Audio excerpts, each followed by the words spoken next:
नमस्कार and welcome to Bharat affairs. So recently Bharat Bangladesh border के बीच से बहुत बड़ी अपडेट सामने निकल के आ रही है, जहां ये कहा जा रहा है कि बीएसएफ की तरफ से 2 इलीगल बांग्लादेशीज जो बॉर्डर टाप कर भारत इन्फिल्ट्रेट करना चाह रहे थे, इन्हें यहाँ पर शूट डाउन कर दिया गया। आप यहाँ पर देख पाएंगे इसके रिगार्डिंग जो आर्टिकल है। एक्चुअली यहाँ पर हुआ ये कि बांग्लादेश और त्रिपुरा बॉर्डर के बीच में कमल सागर पुलिस स्टेशन के नजदीक जो पथरिया द्वार बॉर्डर है, यहाँ से 10 से 15 इलीगल बांग्लादेशी बॉर्डर टापने की इंतजाम कर रहे थे। इसी बीच में बीएसएफ की नजर जो है इन पर पड़ती है और यहाँ पर बीएसएफ की तरफ से इन 10 से 15 लोगों को पहले तो यहाँ पर वार्निंग दी गई कि आप अपने आप को सरेंडर कर दीजिए, लेकिन इनकी तरफ से बीएसएफ के ऊपर में पथरावबाजी करना स्टार्ट कर देते हैं और इसी के रिस्पांस में मींस सेल्फ डिफेंस में बीएसएफ की तरफ से इनके ऊपर में फायरिंग की जाती है और इसी बीच में 2 बांग्लादेशी की यहाँ पर डेथ हो जाती है। आपको बता दें कि बांग्लादेश का जो बॉर्डर है ये भारत के वेस्ट बंगाल के साथ साथ मेघालय, आसाम, त्रिपुरा और मिजोरम इनके साथ भी अपनी बॉर्डर को साझा करता है। उनमें से वेस्ट बंगाल के बाद में त्रिपुरा ही वो स्टेट है जिनके साथ में 856 किलोमीटर का जो बॉर्डर है ये बांग्लादेश यहाँ पर साझा करता है। अगर टोटल देखा जाए तो भारत बांग्लादेश के बीच जो बाउंड्री है ये 4096 किलोमीटर की है और उनमें भी खासकर जो पथरिया द्वार बॉर्डर है जिसको लेकर ये कहा जाता है कि यहाँ से जो इलीगल बांग्लादेशी है कैटल की स्मगलिंग करते हैं, ड्रग ट्रैफिकिंग, खासकर जो याबा टैबलेट्स होते हैं और जो कैनेबिस होते हैं इनकी यहाँ पर ट्रैफिकिंग करते हैं, ह्यूमन ट्रैफिकिंग करते हैं। इसी बॉर्डर के जरिए इलीगल माइग्रेशन देखने को मिलता है, आर्म्स मूवमेंट करते हैं, फेक करेंसी का जो नेटवर्क है इसी रूट से यहाँ पर चलाया जाता है। खैर यहाँ पर जिन 2 सस्पेक्टेड बांग्लादेशीज को यहाँ पर शूट डाउन किया गया सेल्फ डिफेंस में, इन्हें बीएसएफ की तरफ से बांग्लादेश को यहाँ पर हैंड ओवर की जो प्रक्रिया है वो भी यहाँ पे स्टार्ट कर दी गई है। और ये चीजें हमें तब देखने को मिल रहा है जब हाल ही में वेस्ट बंगाल के साथ साथ जो आसाम है यहाँ पर बीजेपी गवर्नमेंट देखने को मिलती है, जिसको लेकर जो बांग्लादेश है इन्होंने अपनी बीजीबी जो फोर्सेस है, बांग्लादेश गार्ड जो बॉर्डर फोर्सेस है, इन्हीं बॉर्डर में हाई अलर्ट रहने को कहा गया, क्योंकि वेस्ट बंगाल में इलेक्शंस के रिजल्ट के बाद में बांग्लादेश के पार्लियामेंट से वहां के जो एमपीज हैं वो ये स्टेटमेंट दे रहे थे कि अब वेस्ट बंगाल से जो इन्फिल्ट्रेटर्स हैं ये वापस बांग्लादेश आ सकते हैं, क्योंकि रिजल्ट से पहले ही भारत के जो होम मिनिस्टर हैं अमित शाह जी, इन्होंने ये कहा था कि अगर हमारी सरकार आती है तो 45 डेज में जो बॉर्डर की फेंसिंग है यहाँ पर स्टार्ट कर दी जाएगी। जो 6000 एकड़ की यहाँ पर जो जमीन है जो अब भी यहाँ पर फेंसिंग नहीं हुई है, इसको लेकर हाई कोर्ट की तरफ से ममता बनर्जी को भी यहाँ फटकार लगाई गई थी कि आप बीएसएफ को यहाँ पर जमीन क्यों नहीं हैंड ओवर कर रहे हैं। और आज के टाइम में जो इलीगल बांग्लादेशी है जो भारत में खासकर वेस्ट बंगाल के रास्ते यहाँ पर इन्फिल्ट्रेट किए हैं, क्योंकि यहाँ पर जो लैंग्वेज है ये कॉमन देखने को मिलता है। और इसको लेकर आज से करीब के 9-10 साल पहले उस टाइम के यूनियन मिनिस्टर किरण रिजिजू, इन्होंने ये कहा था कि भारत में इलीगल बांग्लादेशी जो है ये अराउंड 20 मिलियन में है, मींस 2 करोड़ के अराउंड में इलीगल बांग्लादेशी उस टाइम में भारत में रह रहे हैं। जबकि 9-10 साल के बाद में आज के टाइम में ये जो नंबर है ना ये मल्टीपल टाइम्स ये बढ़ चुके होंगे। और इसके कारण भारत में डेमोग्राफिक इश्यूज से लेकर जो नेशनल सिक्योरिटी चैलेंजेस है, पॉलिटिकल डिस्टेबलाइजेशन रिस्क, यहाँ तक कि इकोनॉमिक बर्डन और कभी कभी तो हमें टेरर लिंक भी देखने को मिलता है। क्योंकि रिसेंटली वेस्ट बंगाल में आज के टाइम में जो सीएम है शुवेंदु अधिकारी, इनके पर्सनल असिस्टेंट को आज से कुछ दिन पहले असैसिनेट किया गया था, जिसको लेकर इन्वेस्टिगेशन तो चल रही है, लेकिन यहाँ ये भी कहा जा रहा है कि जो इनके शूटर है ये हो सकता है कि ये बांग्लादेश जा चुके हैं। खैर बांग्लादेश इसलिए भी आज के टाइम में हाई अलर्ट में है क्योंकि वेस्ट बंगाल में जो सरकार है ये ओनली चेंज नहीं हुआ है। आपको बता दें कि जो करंट सीएम है शुवेंदु अधिकारी, इनके जो एडवाइजर है यहाँ पर सुब्रता गुप्ता को बनाया गया। जिन्हें मालूम नहीं है कि सुब्रता गुप्ता कौन है, तो आपको बता दें कि एसआईआर के टाइम में स्पेशल इंटेंसिव रिवीजन जब वेस्ट बंगाल में चलाया जा रहा था, उस टाइम में ईसीआई की तरफ से, इलेक्शन कमीशन ऑफ इंडिया की तरफ से स्पेशल ऑब्जर्वर के तौर पर इन्हें अपॉइंट किया गया था, जो 1990 बैच के आईएएस ऑफिसर रह चुके हैं और इन्हें वेस्ट बंगाल में ग्राउंड लेवल की एक अच्छी पकड़ है। और ये उस टाइम भी डॉक्यूमेंटेशन ऑडिट कर रहे थे, जहां पर फेक वोटर्स आईडी से लेकर जो आधार कार्ड है, राशन कार्ड है, इन्हें आइडेंटिफाई कर रहे थे। तो ये चीजें यहाँ पर क्लियर है कि जो नई सरकार है ये इनफिल्ट्रेशंस को कर्ब करने के लिए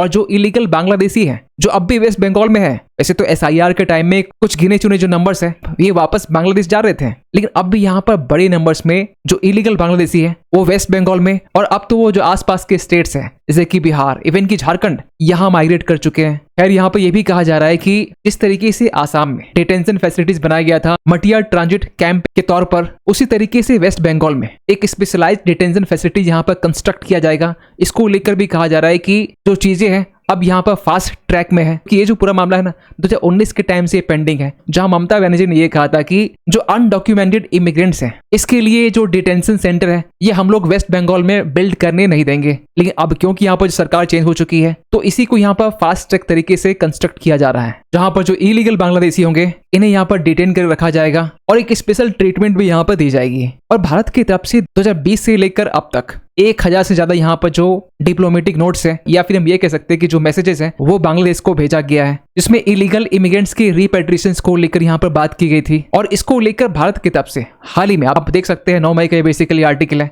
जहां ये कहा जा रहा है कि बांग्लादेश की तरफ से पिछले 5 साल से कोई भी एक्शनेबल रिस्पॉन्स देखने को नहीं मिला है। जबकि इस बार जो सरकार चेंज हुई है इसको लेकर जो बांग्लादेश है अब यहाँ पर चाइना कार्ड प्ले करना चाह रहा है, जहां आपने देखा होगा कि बांग्लादेश के जो फॉरेन मिनिस्टर हैं जो पहले NSA रह चुके हैं ये चाइना विजिट करते हैं। तीस्ता प्रोजेक्ट को लेकर यहाँ पर चाइना से अप्रोच की जाती है कि आप आइए यहाँ पर इन्वेस्ट कीजिए। लेकिन भारत ने भी यहाँ पर क्लियर कह दिया है कि हमारा जो कोर इश्यूज है ना ये इलीगल बांग्लादेशी के रिपेट्रिएशन का है। अब क्योंकि वेस्ट बंगाल में और सेंट्रल गवर्नमेंट में दोनों में यहाँ बीजेपी गवर्नमेंट है, मींस डबल इंजन की यहाँ पर सरकार है, तो यहाँ पर जो सेंटर स्टेट पॉलिसी को लेकर जो डिफरेंसेस देखने को मिलते थे अब ये चीजें हमें यहाँ पर देखने को नहीं मिलेगा। और इसी को लेकर भारत ने यहाँ पर बांग्लादेश की जो वार्निंग है, जहां बांग्लादेश के कुछ लीडर्स यहाँ पर ये कह रहे थे कि वेस्ट बंगाल में बीजेपी गवर्नमेंट आने के बाद में जो इमिग्रेंट्स हैं ये अब बड़े नंबर्स में बांग्लादेश में एंटर हो सकते हैं, और इसको लेकर ही भारत की तरफ से रिस्पांस किया गया। खैर इसके अलावा भी 18 मई से लेकर 31 मई के बीच में भारत के मेघालय में एक्सरसाइज प्रगति को यहाँ पर कंडक्ट किया जा रहा है, जिसमें 11 देश यहाँ पर पार्टिसिपेट करने वाले हैं, जिसमें भूटान से लेकर जो कंबोडिया है, लाओस से लेकर जो मलेशिया है, मालदीव्स है, म्यांमार से लेकर नेपाल, फिलीपींस, सेशल्स, श्रीलंका और वियतनाम, जिसमें बेसिकली यहाँ पर जो इंटरऑपरेबिलिटी है इसे इनहेंस किया जाएगा। काउंटर इंसर्जेंसी से लेकर जो काउंटर टेररिज्म ऑपरेशंस है इस पर यहाँ पर फोकस किया जाएगा। और ये जो प्रगति है ना ये एक एक्रोनिम है जिसका फुल फॉर्म यहाँ पर है partnership of regional armies for growth and transformation in the Indian ocean region. खैर इसी बीच में एक अपडेट हमें और देखने को मिला, जहां पर बांग्लादेश और पाकिस्तान के बीच में एक लैंडमार्क मेमोरेंडम ऑफ अंडरस्टैंडिंग को यहाँ पर साइन किया गया है, जहां ये कहा जा रहा है कि ये पहले की तरह कोई रूटीन एंटी नार्कोटिक्स कॉपरेशन नहीं है। यहाँ ये कहा जा रहा है कि दोनों देश के बीच में इंटेलिजेंस शेयरिंग से लेकर जो जॉइंट ऑपरेशंस हैं और कॉन्फिडेंशियल एक्सचेंजेस ये यहाँ पर किए जाएंगे बांग्लादेश और पाकिस्तान के बीच में। और ये डेवलपमेंट तब निकल के आ रहे हैं जब बांग्लादेश का जो वेस्टर्न बॉर्डर है, जी हाँ वेस्ट बंगाल की बात करें, जहां पर सरकार यहाँ पर चेंज हुई है, और इस बीच में ये जो बांग्लादेश है ये चाइना विजिट कर रहा है, पाकिस्तान के साथ यहाँ पर नए MOU की साइन कर रहा है। जबकि मोहम्मद यूनुस के टाइम में आपने देखा होगा कि पाकिस्तान का जो ISI है ये वापस बांग्लादेश में एंट्री करता है, क्योंकि जब तक शेख हसीना यहाँ पर प्राइम मिनिस्टर थी तब तक पाकिस्तान के जो फुटप्रिंट है ये हमें बांग्लादेश में देखने को नहीं मिलते थे। लेकिन मोहम्मद यूनुस के टाइम से लेकर अब तक जो टाइज है पाकिस्तान के साथ में अब ये लगातार यहाँ पर इंप्रूव होते हुए दिखाई दे रहे हैं। तो यहाँ पर यह कहना कि जो BNP सरकार है ये भारत को लेकर यहाँ पर न्यूट्रल स्टांस यहाँ पर रखने वाली है, तो इस MOU के बाद में ये जो मिथ है अब ये कहीं न कहीं ब्रेक हो चुका है। वहीं दूसरी तरफ बांग्लादेश और पाकिस्तान दोनों यहाँ पर भारत का जो BCCI है इसके अगेंस्ट में भी यहाँ पर हाथ मिला चुके हैं, जहां बांग्लादेश का जो BCB है और पाकिस्तान का जो PCB है उनका ये कहना है कि आज के टाइम में जो ICC में BCCI का जो डोमिनेंस देखने को मिलता है इसे काउंटर करने के लिए पाकिस्तान और बांग्लादेश अब एक साथ आ चुके हैं। और रही बात वेस्ट बंगाल की, जहां पर करेंटली जो CM है ये शुवेंदु अधिकारी है, जिन्होंने CM बनते ही यहाँ पर यह कहा कि वेस्ट बंगाल को अगेन यहाँ पर सुनार बांग्ला बनाना है, जो जहां एक टाइम में वेस्ट बंगाल की जो GDP थी ये पूरे वर्ल्ड का 12% हुआ करती थी। वहीं आज के टाइम में अगर वेस्ट बंगाल की बात करें तो भारत में 6% के अराउंड ये GDP को कंट्रीब्यूट कर रही है, ये भारत की बात कर रहे हैं। और इसी बीच में आपने ये भी देखा होगा कि शेख हसीना की तरफ से भी शुवेंदु अधिकारी को यहाँ पर बधाई दी गई और ये भी कहा गया कि इनकी लीडरशिप में भारत बांग्लादेश के बीच जो रिलेशंस है ये एक नई ऊंचाई को यहाँ पर छूने वाला है। खैर शेख हसीना आज के टाइम में भारत में ही है, लेकिन जिस तरीके से BNP के लीडरशिप में पाकिस्तान के साथ में चाइना के साथ में जो नजदीकियां है वो हमें देखने को मिल रहा है, जो साफ साफ ये सिग्नल है कि आगे आने वाले टाइम में भारत के साथ जो रिश्ते हैं बांग्लादेश के उसमें काफी चैलेंज यहाँ पर देखने को मिल सकते हैं। खैर आप क्या सोचते हैं इस अपडेट को लेकर कमेंट कीजिएगा। मिलते किसी अगले वीडियो में, तब तक के लिए थैंक यू सो मच।